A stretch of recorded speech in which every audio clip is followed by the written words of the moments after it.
Welcome to the Tech Talks Daily Podcast, where you can learn and be inspired by real-world examples of how technology is transforming businesses and reshaping industries in a language everyone can understand. Here is your host, Neil C. Hughes. Welcome back to the Tech Talks Daily Podcast. Now, today I'm going to be speaking with Dan Ahrens, a managing partner at Left Lane Capital, which is a venture capital firm straight out of Brooklyn in New York. And they invest in some of the most promising internet and consumer technology companies across North America, Europe, and other global markets, targeting businesses at key growth inflection points and leading deals in the Series A to C range. Now, they appeared on my radar, though, after recently closing its second fund with $1.4 billion in commitments. Wow, how incredible is that alone? So I wanted to learn more about how the firm is focused on growing the internet and consumer tech category by identifying and supporting category-defining companies. And I also want to explore the market potential for consumer internet companies, along with some of their recent investments, maybe bring it to life with a few stories along the way. And for startup founders listening, hopefully we'll learn how I can get you on their radar too. And today's guest also has an inspirational story that began in Foot Locker. So we got a lot to get through. How does all that sound? Good answer. Well, buckle up and hold on tight as I beam your ears all the way stateside, where Dan is waiting to share his story. So a massive warm welcome to the show, Dan. Can you tell the listeners a little about who you are and what you do? Sure, Neil, thanks for having me. So I'm Dan Ahrens. I'm one of the managing partners at Left Lane Capital, and we invest in high growth internet and consumer technologies globally. So really what our goal is to find and work with entrepreneurs who are creating products that become part of the daily operating system, the most important products in the lives of the consumers and small businesses that they ultimately work with. And to do what you do, you've got to be passionate about your work and making a difference and who you invest in, etc. So I'm curious, can you remember when you discovered your love for tech, or the moment that just put you on the path you're on today? Or should I say, what's your origin story? Sure. So my origin story actually begins very far away from tech and from VC. So I grew up outside of St. Louis, Missouri in the US. And when I was a kid, my academic interests went very far away from tech. So I grew up loving writing. I loved languages. I loved history. I think if you had asked me as a 13-year-old what I was going to be when I grew up, I'd be pretty likely to say a writer or a professor of some kind. I think the shift to business really started when I turned 16, and we had a rule in my household that once you were old enough to drive, you needed to get a job. And so my first job was actually selling shoes at a Foot Locker company in the mall near my house. And as I look back, I don't know if there was a much better business training for a shy, quiet kid than being on your feet 8 to 10 hours a day selling shoes, sizing somebody up when they come through the store, figuring out what their needs were, how to frame a product in a shoe that'd be interesting to them, whether or not you could attach other products to that. All of these things that we now talk about at a board level when we work with companies, if I'm honest about it, started with those 100 innocuous 5-minute conversations that I was having every day towards the end of high school. The shift to tech is a bit of a longer one. So at college, went to Duke University. I knew 3 things coming out of Duke. I knew that I loved working with people. I loved solving problems. And I also knew that, frankly, I had very little idea what I wanted to be when I grew up. Like a number of people who look and sound like that, I moved over to management consulting. So I worked at the Boston Consulting Group for a number of years right after college. And that's where my interest in tech really began. So I had the chance there to work on a number of projects that were some level of digital transformation for very large, very established companies. And I had a chance to see it at all levels, all the way from strategic presentations to the C-level leaders of the business, all the way to, I spent 3 months of my life riding around doing local sales calls with people to figure out what technology solutions or what products might be able to help them sell things more effectively. I loved the challenge of it. I loved the mix of the process thinking as well as some of the human elements, the transformation that you would need to go through to make it effective. And so I knew that's what I ultimately wanted to do. From there, I recruited into my first role in venture capital, and that's where I was lucky enough to meet 2 of the other 3 founding and managing partners here. And now here we find ourselves. Wow, what a great story. And I'm curious, all these years later, even though you've long left behind those world of Foot Locker, etc., are you still cursed with being a shoe guy? And do you just know what shoes someone's going to like and what foot size they are when you see them?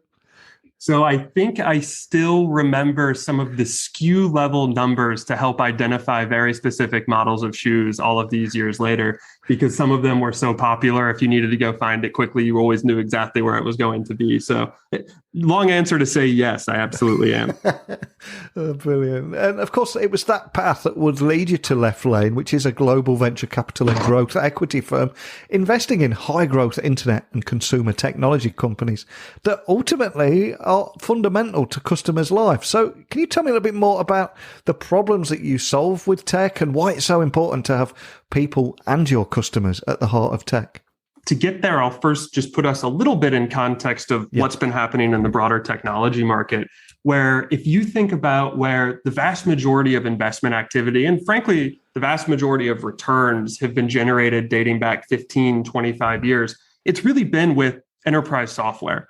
And for good reason. It's a great asset class, right? It's customers stick around for a very long period of time. It's very resilient, very predictable, high margin, scalable. And so that's where a lot of the investing industry has focused.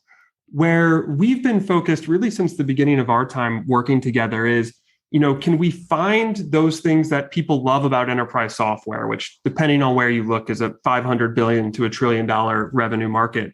Can we find the things that make it great in much bigger markets, in consumer and internet markets, in the $30 trillion of Western world spend that consumers spend on a yearly basis? Can we find companies that are that resilient?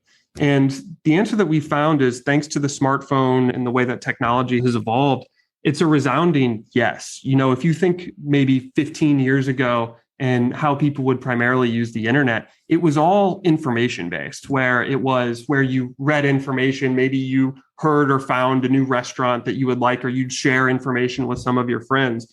If you fast forward to where we are now, really almost every single dollar that a consumer spends can be replaced one for one or is being delivered one for one through digital companies. And so these are things like where you educate your children, where you receive certain forms of really mission critical, life critical medical care, where people build their life savings. And we found that technology can improve the access, can improve the efficiency, and can improve the overall product quality across really just about every single bucket of this spend for consumers and for small businesses. And so we're really focused on technology, trying to tackle each and every one of those things. And before you came on the podcast today, I was doing a little bit of research and trying to find out more about the story behind the company. And I quickly learned that the foundation of Left Lane strategy was built on 4 main elements. Can you just share them with everyone listening? Because I think it might be valuable to business leaders and startup founders that could be listening anywhere in the world. Absolutely. And the 4 elements were really designed around one main element, which is our people. I think venture is the ultimate people game. It's an apprenticeship business. It's a network business. And it's a trust business. And as we think about what our ambitions are for the firm, it's ultimately to build an institution that will hopefully have many generations of future leaders within the technology and venture capital space come work with us. And it's impossible to do that if enabling those people and putting your team in a position to be successful is not at the absolute forefront of what you do. And so each of the elements that I'll talk through is really geared around that and around making Left Lane the best possible place as a young investment professional to come build your own brand, come build your own portfolio, and come build your own career. So those 4 elements really start with first our focus and our specialization.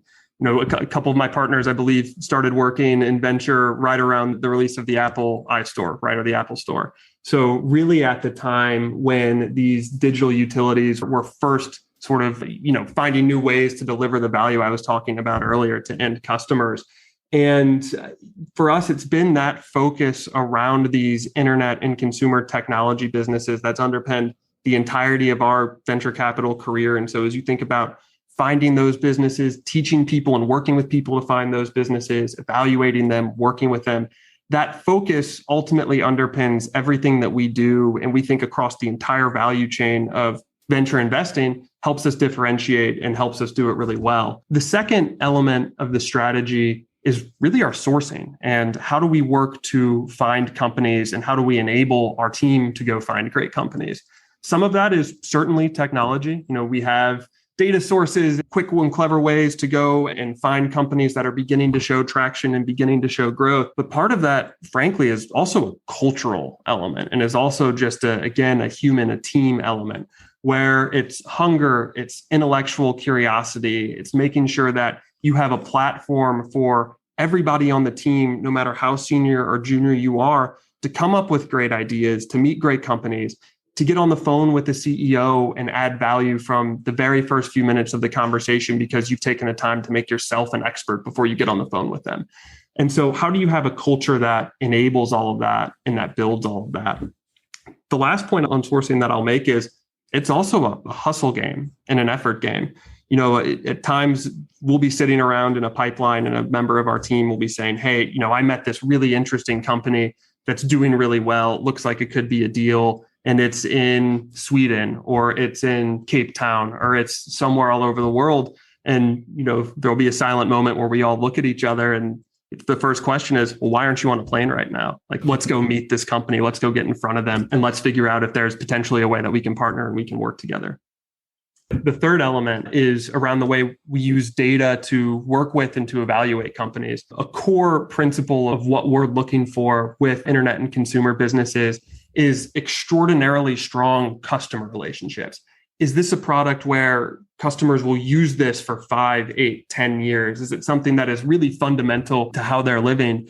And we use a number of different data methodologies and data tools to help evaluate the strength of those relationships. And each time we're evaluating a company and help show where a company is being successful, where are some areas they might want to develop a bit more. And then, frankly, whether we invest in the company oftentimes or not, we're playing all of that data back to CEOs, to entrepreneurs. We treat it as sort of a free consulting exercise and a good way that they can hopefully get something valuable out of every interaction with Left Lane. And then the last element is just a spirit of true partnership. That's actually where the name Left Lane comes from. It comes from the idea of the high occupancy lane and the passing lane here on some highways in the States, where if you have more than one person in the car, you can drive faster and pass the competition. And we try to take that spirit to heart when we're working with our portfolio companies and working with the founders. And one of the reasons I wanted to ask you that is I think all too often in life we concentrate on who's at the top of the mountain and celebrate the success without learning more about the foundations and the climb to the summit. And on top of those foundations, your second round of funding, I think you've got something like 1.4 billion in commitments at the moment, which is just phenomenal. Can you expand on that for me too? Sure. Well, I think first, that absolutely doesn't happen in a vacuum. And that can only happen if a lot of people around Left Lane and who have gotten to know the Left Lane team over the past years demonstrate a lot of trust in us. And we take that very seriously. We're really happy and grateful for all of that. The strategy of the second fund will look very similar to the strategy in the first fund. I mean, we have a huge amount of trust and optimism in the companies that we're investing in, the market opportunity that we're ultimately going after. And so we'll continue to double down on high growth internet and consumer technology businesses with these long-term relationships, businesses that have already begun to demonstrate some level of traction so that we can use some of those data methodologies that I was talking about earlier. And then just looking to scale our team so that we have everything that we need to both find these entrepreneurs and companies, but then really importantly, build the resources, build the tools, and build the network that can help them grow and can take, the power of the Left Lane network that we've built over the years and make sure that all of our 50 plus portfolio companies, and with many more to come down the road, have access to that and can reap the benefit of that. And also, I've noticed that you're focusing on growing the internet and consumer tech category. Can you expand on that, why you're focusing on that particular area? Sure. So I think the area for it and the question around area is an interesting one. I think at times when we were fundraising or first introducing the idea of Left Lane to some prospective LPs, one word that was used to describe it could be almost niche, or people would ask, why would you go after this area or this niche? And I always thought it was interesting that this is an absolutely enormous category where it is, as I mentioned, tens of trillions of dollars of spend on a yearly basis, where we felt like the technology had evolved to the point where really resilient companies and large companies were ultimately ready to be built here, not just from a tech standpoint, but also from a consumer trust standpoint, where consumer trust had evolved to a point where people were willing to let digital first companies work with them and provide services to them in a much broader swath of their life. When you ask the question around growing the consumer internet category, one of the trends that we found in a number of companies that we've invested in is the technology actually is growing an old offline category in a completely different way, in a much faster way, by providing incremental access to it. I can give you an example here. So we invested a couple of years ago in a company called GoStudent based in Vienna, Austria, that was providing, it's a digital tutoring marketplace for students that began in Austria and now has scaled to 20 plus countries and grown really well internationally. And when we were first evaluating that opportunity, so the opportunity of digital tutoring services in Europe, if you would have looked at the market size then, it wasn't the best or most exciting part of our investment thesis. I think when you looked at just the pure bottoms up analysis of how many people were getting tutoring services, whether online or offline, it simply wasn't large. But then when you introduce GoStudent, that is a technology first tutoring marketplace where the sessions are held digitally through the computer, what you found was this increased the efficiency of the business model, allowing them to offer high quality tutoring sessions at a much lower cost than some of the legacy practices. It increased the access to tutors. So the quality of the tutors who were getting on the platform were much higher because they no longer needed to spend hours driving from point A to point B to ultimately get in front of their students. And when you cut the cost of a tutoring session as much as they did, then all of a sudden, tons and tons of people who had never thought about tutoring for their children, never thought it was a viable resource or a thing that they'd be able to afford or to do. It's now a critical part of their child's educational experience. And as you go from, fifth grade to sixth grade to seventh grade and the courses change, because the company is scalable thanks to the technology, you can meet more and more course needs. And when you take a step back, you've grown the category. You've taken this tutoring category, you've wildly increased access to it, and you've effectively introduced a multiplier effect. And so when we talk about growing the internet and consumer tech category, these opportunities don't just exist in education, they exist in healthcare, they exist in financial services, they exist in food. And so it's finding those pivot points, finding those leverage points, and investing behind the entrepreneurs, building them so that you can take it, you can bring these services and to a much wider group of people and just help build really large, formidable companies. Just to bring all this to life and help listeners understand the market potential for consumer internet companies, do you have any investment stories or anything you can share with us just to, let's say, bring everything to life there? Sure. And, with the GoStudent example, I mentioned a couple themes. I mentioned increasing access. I mentioned greater efficiency and better experience thanks to the technology experience and overall increasing scalability. I'll tell the story of another company that we invested in and I sit on the board of. It's a company called Move, formerly known as Move Africa. And Move is solving a simple but really large problem, which is if you look in the country of Nigeria over the past couple of years, depending on the source, somewhere between only 5,000 and 10,000 brand new cars were sold in the market each year. Now, this is has been a fast growing economy. It's a 200 million person market. When you compare car sales there to other countries across the world, it's vastly different. And a main driver for that is just the lack of financing options. It's very difficult there hasn't been financing available for consumers purchasing automobiles. Now, the ramifications of that are obviously multifold. One of them is that all of the economic opportunities and the job opportunities created through different mobility platforms, Uber, et cetera, really haven't been available to the same extent due to the lack of automobile availability.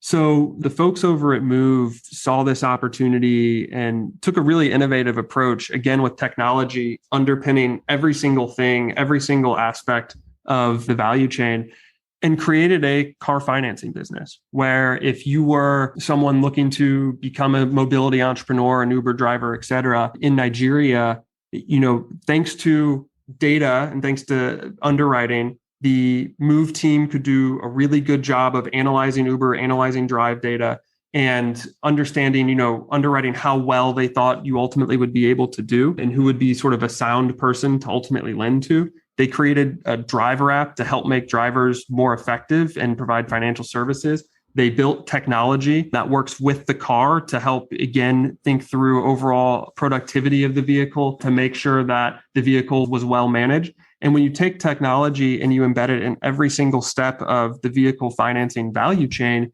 then all of a sudden you have an ability to offer a product or service that hasn't really been able to be offered before, which is new cars for people to start building their own small businesses on the back of the digital mobility wave that's taken over much of the world, right? And so that's one story of a company that we thought was using technology in a really interesting way. And then going back to the themes of what we focus on, right? Long-term relationships, things that are mission critical, that really unlock opportunities for people. This is a perfect example of that. This is a really becomes a fundamental part of customers' lives and what it enables them to do. And I suspect we'll have startup founders and light bulbs going off in their heads all over the world at the moment. And they're going to be thinking, of course, this sounds like everything that we're working towards here. So for those startup founders, how can they appear on your radar? What kind of thing are you looking for? First, I'll say that it's our job to find you in many ways. And so hopefully you aren't working too hard to ultimately get in contact with us. I think as you continue to develop and grow the business and begin to see customer traction, hopefully somebody from our team has had a conversation with you already, or, found a way to potentially work together. If you would like to reach out beyond that, our email address is readily available. We're always checking LinkedIn. So please don't hesitate to do cold reach out, right? I mean, that's been a core part of how we've built our business, is reaching out to entrepreneurs, whether they were formally raising, whether they knew us or not, and certainly would encourage people to do the same. Awesome. And what about yourselves? What's next for Left Lane Capital? Where do you go from here? Is there anything you can share about your focus from today and the future? Sure, absolutely. So we're, as I mentioned, very grateful to have closed the fund, to be in the opportunity where we are now. And so one element of what's next is continuing to build out the team, taking the resources this new fund provides us, and trying to find ways that we can cement ourselves as the best possible people to work with when it comes to building an internet and consumer technology company. So that's one thing I'll say. As we look ahead many years, we're an ambitious group. We're really confident and happy in what we've found so far and the types of companies we've been able to work with. And so I'm sure over the years down the line, we'll be thinking through other opportunities to take what we've learned and use it to build our business further. And then I think lastly, and maybe most importantly, our team's going to continue to grow, and not just in number, but importantly in seniority, where core, as I mentioned, to what we try to do is provide an opportunity for the next leaders here at Left Lane to be people who are working here, people who join us and move quickly on their way up throughout the organization. So that's super important to us. One of our proudest days that we've had so far, I think, was a little over a year ago when we had our first set of promotions for some of our great team members. And so we're looking forward to continuing to see that journey evolve. Awesome. And we started the podcast talking about your origin story and the path you took. As we come full circle, I'm going to ask you to look back throughout your entire career now. And what was the funniest or most interesting story that has happened to you along the way, would you say? So I think it's really the story of raising our first fund. I think one of the most important things that an investor can have, or a venture capitalist can have, especially if you're sitting on somebody's board, is a sense of empathy. And I think that very few things will teach you that will give you real empathy with an entrepreneur building a new business than being told no.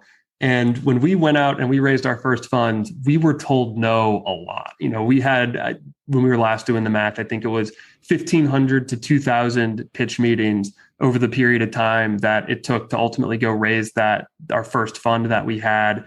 And, I can think back to one story in particular that I'm sure other founders would be able to relate to, where we're running around the country trying to get money from people, found ourselves arriving very late night in Chicago to have investor meetings the next day. And of course, we booked our hotels for the wrong day and had no place to stay. So the last place we could find wasn't the most desirable place. And for folks who haven't been to Chicago before, It's known for a particular type of very large spiders that are meant to survive on the outside of very tall skyscrapers, so large, resilient things. And as I was crawling into bed where I was sleeping at about 2 or 2:30 a.m., getting ready for the next day, I noticed a couple spiders the size of softballs walking around the room. And so decided to put on a full sweatsuit, put my hood up, tucked my sweatpants into my socks so no spider could get at me, and then fell asleep practicing my pitch, hoping I didn't wake up with one of those guys walking over my face. But, I think there's really all of those different stories of starting from not having a single dollar, sort of pitching for our professional lives, for lack of a better word, and building all that up that I hope has certainly put me and put us in much better positions to understand the journey of the entrepreneurs that we work with and be helpful, thoughtful partners along the way. Wow, man, what a great story from beginning to end. And for anyone listening that wants to keep this conversation going, contact your team, check out some of the work that you're doing there. What's the best starting point for everything Left Lane Capital? So leftlanecap.com. And then if you want to reach out to any of us, LinkedIn's usually the best way to go. I believe we all have our LinkedIn's open. Don't hesitate to send a message, and always happy to get in touch with anybody who's building a business. We love talking about it. We've been on such an incredible journey from those very early days at Foot Locker to building the foundations at Left Lane, focusing on growing an internet and consumer tech category, and also closing that second fund with $1.4 billion in commitments. And I still got the feeling that this is just the beginning for you guys, but just a big thank you for sharing that story with me today. Thanks, Neil. It's a pleasure. Wow, today's story had just everything, didn't it? From Dan's very humble beginnings in a Foot Locker store to the world of tech venture capitalism, $1.4 billion in commitments, helping startup founders get on their radar, and expanding the most promising internet and consumer technology companies across the world. These are the kind of stories I love to share on here. And if anything resonated with you today, or maybe it set off a light bulb of, hey, I've got a pretty cool story that I wouldn't mind talking with Neil about, this is your true calling. Send me an email now, techblogwriter@outlook.com. My social channels, Twitter, LinkedIn, Instagram, just @Neil C. Hughes. And my website, if you'd like to work with me, is techblogwriter.co.uk. But that's it for today. So hopefully you'll join me again tomorrow. But a big thank you for listening today. And until next time, don't be a stranger. Thank you for listening to the Tech Talks Daily Podcast with Neil C. Hughes. Remember, technology works best when it brings people together.